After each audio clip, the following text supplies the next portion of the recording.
Hey, little buddies, it's Uncle Rick from the Uncle Rick Audiobook Club. Today's podcast is another exciting story, this one from my book, Kit Carson, which you can listen to in its entirety. That means all of it, start to finish, on the Uncle Rick Audiobook Club. Let's get right into it. This one's called The Horses Are Stolen. Kit had worked for Mr. Ewing Young for 2 years. They had returned from California to the Colorado River. After trapping there for a winter, they went to Santa Fe, New Mexico. One day, Kit said, "This is too tame for me, Mr. Young. I want to get back to the plains. I like the life of trapping and hunting. I've been offered a job by Mr. Thomas Fitzpatrick. I've decided to take it. I've enjoyed being with you, but, well, much as I like working for you, I just want to get back to hunting and trapping. This town's too small for me." "I know how you feel, Kit. I should like to keep you with me, but it may be a long time before I take another party westward. I wish you luck," said Mr. Young, as he and Kit shook hands. Thomas Fitzpatrick was a true Westerner. He was a big man with broad shoulders. His full beard made him look even larger. Mr. Fitzpatrick and Kit were very different in many ways, but they had one quality in common. They were both brave and honest. They could face danger calmly. Kit spent the next year and a half with Mr. Fitzpatrick. They traveled and trapped over much of the western country. They were spending the winter on the Arkansas River. The hunting and trapping was good, and the men had plenty to eat. One morning, Kit went to the corral. He looked the horses over. Then he went back to camp. "Mr. Fitzpatrick, some of our horses are gone," he reported. "How'd they get away?" asked Mr. Fitzpatrick. "Indians," replied Kit. "Indians? Do you know what tribe?" "Crows, I think." "Well, take the men you need and go after them. If we let them escape this time, they'll give us no peace. Get the horses if you can, but whatever you do, punish the Indians," ordered Mr. Fitzpatrick. Kit selected 11 men to go with him. They started on the trail of the Indians as soon as the men could saddle their horses. "This is hard on the horses," said Kit to one of his men after they'd traveled a few miles. "The snow's so deep we can't travel far today." "Yeah, you're right," answered the man. "But I think we better keep going long as we can. We stop now, the Injuns will get so far ahead of us that we'll have difficulty catching them." "But we must save the horses," said Kit. "We must not wear them out the first day. We may have to travel a long way to overtake the Injuns. When we come to a good camping place, we'll stop for the night." "All right, you know best," said the man. After a few more miles, Kit ordered a halt. "I think I see a good camping place off in the distance. Let's make for it. Now keep together," he said as he started for a distant clump of trees. He was in front of the other men. As they came nearer to the trees, Kit made a sign for a halt. "What do you see?" Kit asked. He was far-sighted, and his eyes were keen. He had learned to notice everything. Better still, he had learned to know what certain signs meant. "I see fires off in the distance," answered one of the men.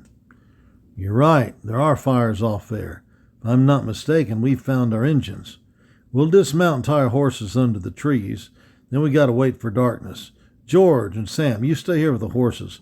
When the Injuns come near, ride your own horses and lead the others to safety. The other 9 men, follow me. Get a little rest now. You'll need all your strength," Kit told his men. But there was little rest for the men. The snow and cold made it impossible for them to lie down, so they had to walk about or stand. They left the saddles on the horses. It was necessary to have the horses ready to move quickly, and the saddles helped keep the horses warm. The men grew impatient, but at last the darkness came. "Get together over here," ordered Kit, who was standing near the edge of the woods. "You can see the fires easy now it's dark. We'll go directly toward them. When we're near enough, I'll give you the signal for you to lay down on your stomachs and crawl. This will be hard to do in the snow, but we've got to do it. We've got to get as close as possible before they see us. You'll have to wait for orders. There's no way of knowing now what we'll find when we reach the Injuns' camp. Follow me." And Kit led the way. As the men approached the Indian camp, they could see the Indians dancing about the fires. As they came closer, they could hear the songs of the Indians. Kit signaled a halt. He motioned to the men to lie down. "All right, you see the horses over there. Make for them. Cut them loose and start them back toward our horses. Lie quietly till I tell you to go." The Indian camp quieted down. The warriors went inside their teepees. The white men were cold and their muscles stiff from lying in the snow. "Let's get it going, Kit," one of the men said. "Stay where you are. I'll tell you when to move. You 4 men on the end, crawl over toward the horses. Get to them and start cutting them loose. If the Injuns stir, we'll fire on them from here. They'll try to rush us. When they do, get the horses away. Go now," said Kit. When the 4 men had crawled away in the darkness, Kit said to the others, "Crawl closer to the camp. Keep your rifles ready. The minute the Injuns show their alarm, start firing."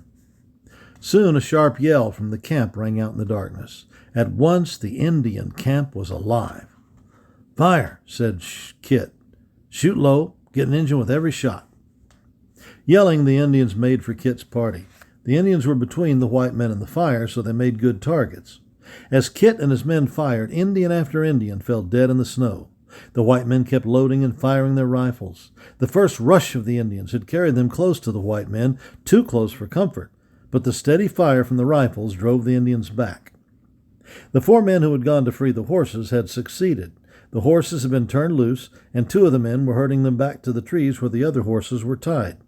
The other 2 men opened fire on the Indians from their side of the camp. The Indians were taken by surprise.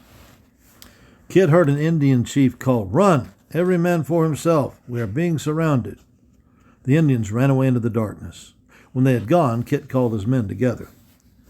"Jones, you go back and tell the men that are with the horses to bring them here. We might as well make use of the Injuns' camp for the rest of the night. A good blanket will help finish the night to my liking. 4 men are going to have to stand guard. They'll remain on duty for 2 hours. Then they'll be relieved by 4 others. I'll take the first watch with 3 of you. Get as much sleep as you can because we'll be on the go at daylight." Nothing happened during the rest of the night. The Indians did not return. The men had some rest and all felt better in the morning. At daybreak, Kit was up. He called the men. "Get up, roll out. Let's find some food if the Injuns have left any. After a bite to eat, I want every man at the central fire. We've got to decide what to do." The men found some dried meat and some water. When they had eaten, they gathered about the central fire as Kit had told them to. "All right, we've got the horses," Kit said. "The question is, shall we return to the main camp with them, or shall we punish the Indians as Mr. Fitzpatrick told us to do? Anybody got anything to say about it?"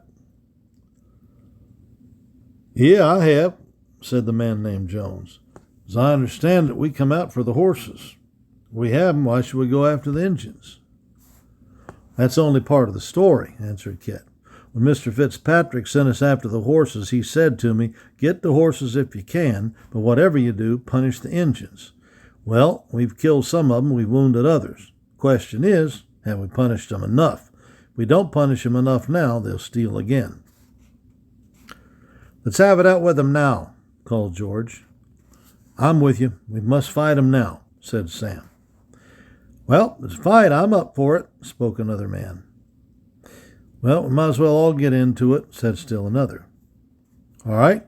All in favor of going after the Injuns, hold up your right hands," called Kit. Every man held his right hand high. "All right, we'll do it. Now pay close attention. Here's what we'll do. The Injuns have not gone far. They're on foot. We'll find them somewhere nearby, ready to defend themselves. You 4 men who got the horses last night, you take charge of them now. Keep them out of the way and stay with them. 8 of us will be enough to take care of the Injuns. Get saddled, everybody, and follow me." So Kit led the way. The other 7 men were in line behind him. They were spread out so that the line was long and thin. They'd gone about a mile when Kit motioned the men to halt. "You see that tall grass ahead?" he asked, pointing to it. The men stopped and looked in the direction which Kit pointed. "We shall find our Injuns there," he said. "I don't see nothing," said one of the men. "Watch the grass careful. There's no breeze to move it. When you see it move, you can be sure there's an Injun behind it. The Injuns see us and they're waiting. What they expect to do is wait for us to ride into their trap. Then they plan to jump up and attack us with bows and arrows or spears. So listen careful. We're going to ride forward just like we are. When we're near enough, I'll shout right. Whenever I do, every man swing his horse to the right and follow me." "What are you planning on doing?" asked one of the men. "Give the Injuns a toast to their own medicine. We'll circle round them, gradually closing in. You'll either have to surrender or be killed. They'll never expect us to use Injun tactics," answered Kit. "Forward now, and remember our signals," Kit ordered as he put spurs to his horse. When the white men had gone some distance, Kit called out, "They're ready. Let's start our circle before they begin shooting. Ready, men? To the right." Quick as a flash, every man wheeled his horse. Spurs dug into the flanks of the horses. They started on a run. The Indians were taken by surprise. They crowded together. The white men closed in around them. "Send your chief out," called Kit. The Indians made no move. "They don't understand you," said one of Kit's men. "Do you speak Spanish?" Kit called out. "I speak Spanish, senor," said a young brave, stepping forward. "Then tell your chief to come here, and you come with him. Tell him if he doesn't come at once, I'll call more of my men, and you'll all be killed," said Kit. Several Indians talked together. They were arguing whether or not the chief should go. They were also wondering whether the white chief had any more men. The young Indian who spoke Spanish pointed, and in the distance Kit's men with the horses could be seen. The Indians did not know that there were only 4 men and many horses. It looked as though there were many men on horseback. The chief and the young Indian came forward. As Kit and the chief talked, the Indian brave translated what was said. Kit asked, "Where's the camp of your people? Where are your women and children?" The chief answered, "Many miles away." Kit asked, "If I let you go, will you take your braves and leave this part of the plains and not trouble white people again?" The chief replied that white people take Injuns' land, kill buffalo and antelope. Indians make war. Kit said, "If that's what you want, we shall kill all of you now. Then what'll become of your women and children?" The chief thought for a moment, then said, "We go." Kit said, "Not yet. You agree not to make war on white people again?" Chief says, "Yes, I agree."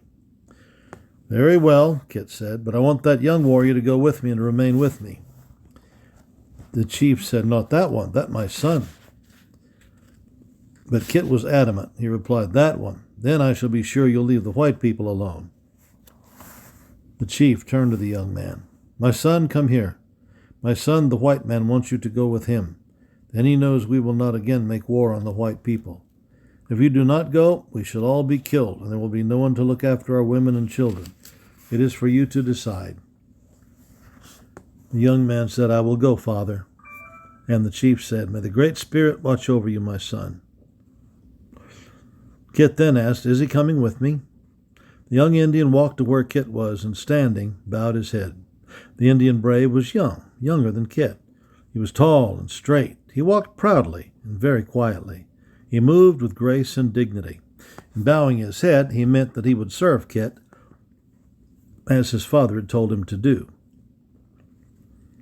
Kit turned to the chief. "Chief, you and your braves may go now." Without another word, the chief and his warriors turned and began their march across the prairie. Kit and his men returned to camp. Mr. Fitzpatrick was greatly pleased with Kit's success in getting the horses and punishing the Indians. The young brave stayed close to Kit. He did not trust the other men in Fitzpatrick's party, but somehow he did seem to trust Kit. It was not long before the young brave knew that Kit was a real friend, and Kit soon learned to like this quiet Indian boy. Kit remained with Fitzpatrick until spring. Then he and the Indian boy, whom Kit had named Pancho, set out to seek new adventures. They headed for Fort Bent on the Arkansas River on the site of what is now La Junta. Fort Bent became the most famous center of fur trading in the Rocky Mountains. The walls of the fort were built of adobe. They were 6 feet thick and 17 feet high. Kit and Pancho reached the fort after 5 days of hard traveling. Their arrival at the fort was indeed the beginning of a new adventure. When Kit and Pancho rode into the fort, they were confronted by a big man with a beard. "Howdy," answered Kit. "I may be a stranger to you, but I'm no stranger to Charles Bent." "Well, if you're a friend of Bent, you're certainly welcome. Dismount, water your horse." "Who's the Injun?" asked the bearded man, nodding toward Pancho. "His name's Pancho. He's with me. My name's Kit Carson," said Kit as he swung off his horse. "Well, my name's Lee, Stephen Lewis Lee. I'm a partner of Bent's." "I've heard of you. You've been with Fitzpatrick for some time," said Lee. "Yes, I have been with Fitzpatrick, but I'm on my own now," answered Kit. Well, glad to hear it. I'm organizing a party to go out soon. Maybe you'd like to join up with me, said Lee. Well, I'll think it over, said Kit, but where I go, my Indian goes. Can you use the two of us? Well, if you say he's all right, I can use him too. But go on over to the store and see Bent. You'll want to rest up for a few days anyhow. I'll see you again in a day or two. Don't sign up with anybody till you see me again, said Lee. I'll talk to Ben about it, said Kit, as he and Pancho led their horses toward the store. They remained at the fort for 3 days. Kit decided after he'd talked the matter over with Bent, he would join Lee's party. The party followed the old Spanish trail till they came to the Winty River. Here they made camp. It was November and the weather was getting cold. Lee decided to start trapping there. Another trapping party pitched its camp near Lee's camp. This trapping party was made up of white men, Mexicans, and Indians. I don't like their looks, Lee said to Kit. Yeah, we better keep a guard posted all the time, said Kit. Those men look tough. I don't like a camp of Indians, Mexicans, and whites either. Well, as to that, what about your own Injun? Oh, he's different. He's a friend and a companion of mine, son of a chief. I think more of him than I do most white men. I trust him with my life, Kit answered. Well, I feel that way about him. It must be all right. But I agree with you about that other camp. We shall have to be on the lookout for those men. They look like a bad lot, said Lee. In spite of his distrust of the men in the other trapping party, Lee did not post a guard that night as Kit had suggested. In the early morning, one of his men came to where Lee was sleeping. He said, Mr. Lee, 4 of our best horses are gone. Gone? Asked Lee. Where have they gone? I don't know where they've gone. They're not on picket lines, all I know. Lee threw aside his blankets and, putting on his boots, followed the man to where the horses were picketed. You're right. 4 of our best horses are gone, said Lee as he turned back to his camp. He went to find Kit. Carson, 4 of our best horses are gone. I don't know what to make of it. The other camp's still there. The men are stirring about. Our horses not on their picket line. What do you think? Well, there's only one thing to do. Go into their camp and find out what's happened. Somebody took the horses. Somebody from that camp took them. Yeah, you're right, Carson. Let's have our coffee and go over there. Will you go with me? Yeah, I'll go, Kit said. When the 2 men entered the camp, no one paid any attention to them. They looked around. Finally, Lee asked, Whose outfit is this?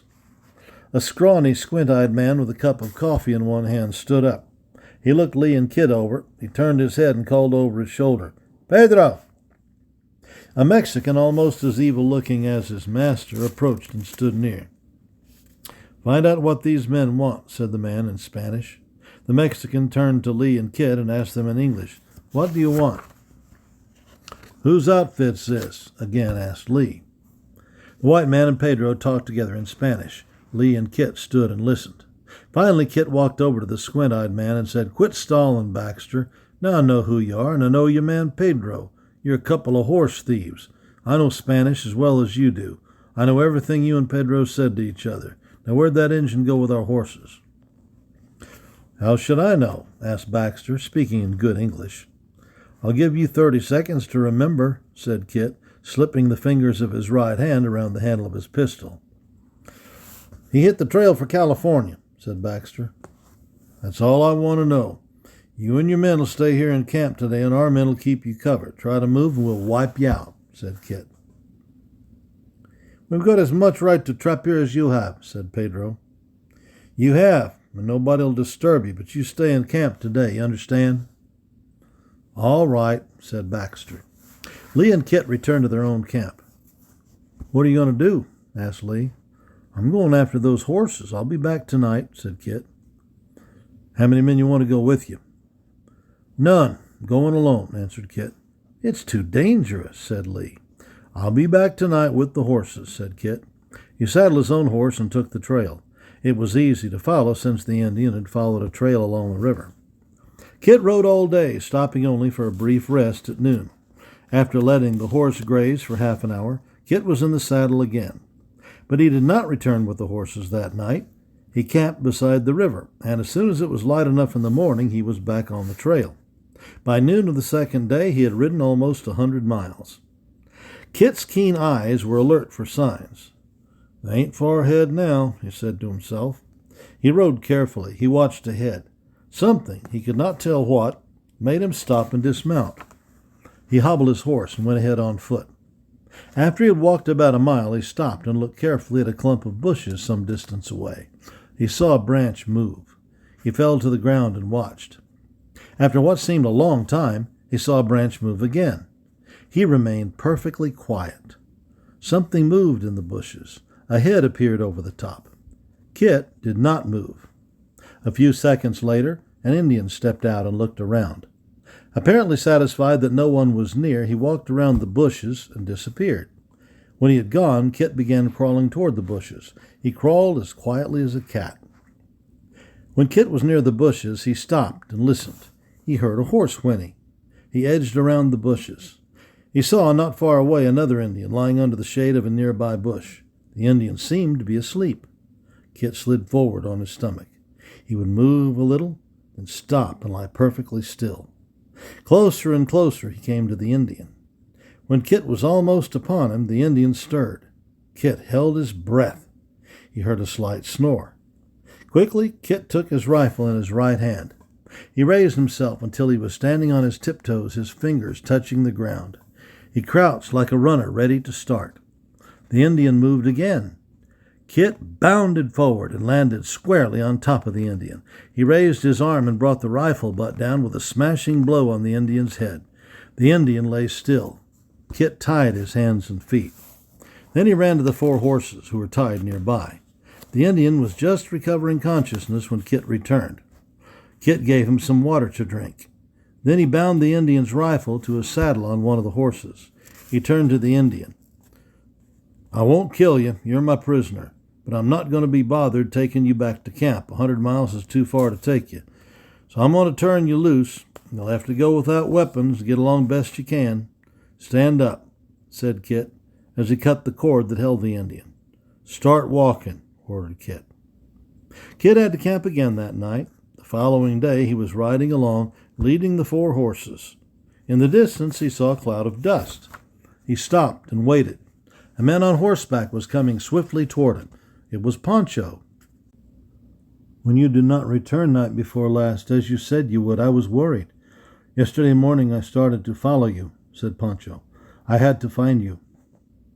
"Thank you, Pancho," said Kit simply to his friend. They returned to camp and found some visiting campers with Lee.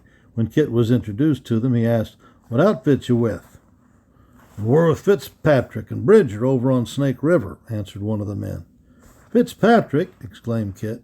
"When you go back, tell Fitzpatrick that I'm with Lee's outfit, and we'll be over in spring and do some trading." Baxter's camp left in a few days. Lee and his men spent a busy winter. The trapping was good. There were many Indians about, but they did not bother Lee and his camp. True to his promise, the following spring, Kit guided Lee and the party to Fitzpatrick's camp. Lee sold all of his furs to Fitzpatrick. When the trading was over, Lee started back to Taos. Kit decided to remain with Fitzpatrick until later in the spring. 2 months later, he joined a wagon train going east. He said to Fitzpatrick, "I got some business to tend to in St. Louis. This wagon train's going there, so I'll go with it. Will you take Pancho back to Santa Fe and look after him till I get back?" "Yes, of course," said Fitzpatrick. And so Kit and his friend parted for a while. And we'll leave it right there for today, little buddies. Kit Carson. My, what an exciting, adventurous life he had. If you'd like to hear more of his adventures, you can listen to the whole book by joining the Uncle Rick Audiobook Club and make that one of your 2 very first downloads if you'd like to. But there's an awful lot to choose from. And once you do join, make sure you check out the video section. Oh, I've got so much exciting stuff there. I've got Bible lessons for you. I've got fun learning with Uncle Rick. That's historical tours and stuff like that. Oh, there's so much on there. Anyway, I got to leave you right now, so I'm going to remind you once again, like I always do, always put God first in your life. Be a patriotic American and honor thy father and thy mother. God bless. Parents, if your kids enjoyed their visit with Uncle Rick, know that they will love the Uncle Rick Audiobook Club. The Uncle Rick Audiobook Club allows access to dozens more stories, both from history and the Bible, to help your kids learn about godly character. Here's what one parent had to say about the book club. My children love the stories. They make history so interesting. My son says it is because of the details that most textbooks don't include. Uncle Rick is easy to listen to. We love his accents and explanations. Thank you so much for that testimony. If you'd like to learn more about the Uncle Rick Book Club, please join us over at UncleRickAudios.com. That is UncleRickAudios.com. See you there.